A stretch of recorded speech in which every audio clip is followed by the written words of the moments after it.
I can see everything quite clearly. It has a stark beauty all its own. Congratulations on this incredible series. Oh, thank When I you. was watching it, I think I was like this the whole time. It's like cramming a mountain into a cooking pot was the image that came to me. Yeah.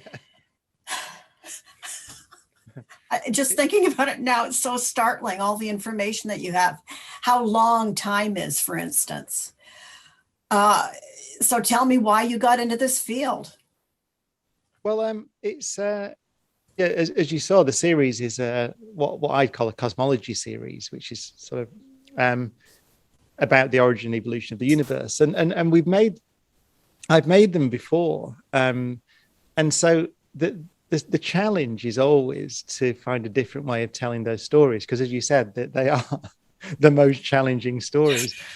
I had a great director who's mainly directs arts films, history. He's also directed Shakespeare plays, actually, and we got talking about this idea that the stars are interesting in one sense because they're finite, they have lives like us, and there were first stars in the universe, which were these huge giant things, massive stars, very short-lived because they're huge, and then there will be a last star, right? So there'll be some little tiny things, and immediately in that idea you get the sense the universe is finite, at least in time, but there's a window when things like us can exist in it. And once we had that idea, we thought it delivers quite an emotional punch, I think. I really, again, we've done the end of the sun before. Everybody does. In a documentary about stars, the sun dies, and you always have these huge graphics with the Earth boiling away, and we just thought, actually, let's just see this little light wink out, because that's all it is. So terrifying. The information is so hard to absorb. I know you know it and it's known, but to see it presented, I suppose, in such a way that's dramatic, with the director and poetic and with music, it was kind of mind-bending. It's not the most normal science documentary in the series. No. Right? We have some harder science things. We have a film on black holes that's very cutting edge and a lot of information, and we have one on the origin of the universe, which is really cutting edge.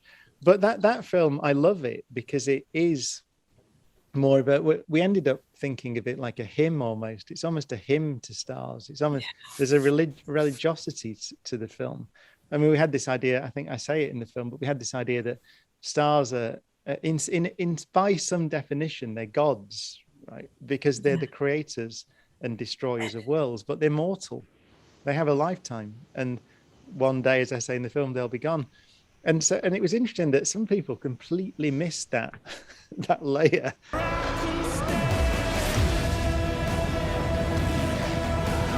Have you had backlash about saying gods don't exist? It's something. It's a creation of ours. It's interesting in the film. There is a. I don't quite say that. I got a bit carried away on a mountaintop somewhere, and said, if you're looking for, it was a kind of an ad lib. I said, if you're looking for gods, then there's the real thing, because it was this beautiful sunrise, and we do paint these things by some definition as gods, and so some people picked up on that, but I say in response that my friend, the Dean of Guildford, actually says that the most important thing about his cathedral, he thinks, is that it's something different in the landscape. You walk in and it forces you to think of something else other than the shopping or whatever it is that you're doing that day. And that's the most important thing about it. The other stuff is important, but kind of secondary. It's just there is more. There is more to this universe than just the things than our everyday lives.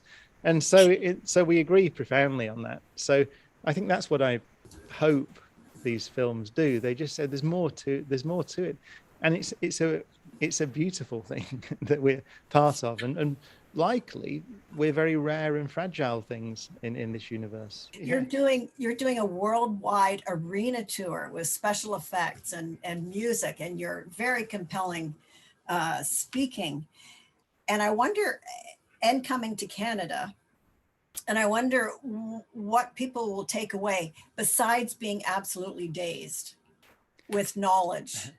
A show which is in part about our emergence in the universe, but also about our future. What could we become? So where did we come from, and what could we become? Yes. And also about the structure of reality itself. So there's a lot of black holes are the thing that I'm particularly interested in, because I do some research and I have a PhD student working on black holes. So there's a kind of central element of the nature of space and time. What is time? What is space? What are the fundamental building blocks of the universe? But the arc is driven by music and some beautiful images of our potential, of our possible future in space if we don't mess it up here on Earth. By a great artist called Erik Bernquist, who's a visual artist from Sweden. So yes. We have a great collaboration. You know, you think about these things, you know, what does it mean to live this tiny life in this infinite universe? There are people who've thought about that, like Mahler, for example. So Mahler's music, which I love a lot, is in the live show, because Mahler thought about that. He thought about the fragility of human existence, and he actually answered it. He came up with an answer that's extremely eloquent. And actually his 10th symphony, the first movement of his 10th symphony, which was unfinished, actually, he died before he finished it, is in the live show. So yeah. I also try and bring as many people. I say in the show that we're all interested in what does this stuff mean. As you said, you know, this vast universe, the things we've discovered, what does it mean?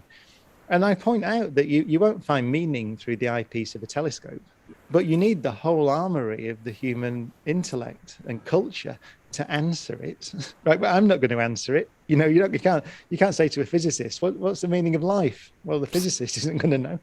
But together with the great composers and artists and all the things that this is all we've asked ourselves, isn't it? Really, for millennia, this is what we've been trying to answer. So I try and bring it all in. Yeah. As you said, it's big, and we've got huge LED screens. It's designed for enormous arenas in the UK. So, you know, 14,000 people.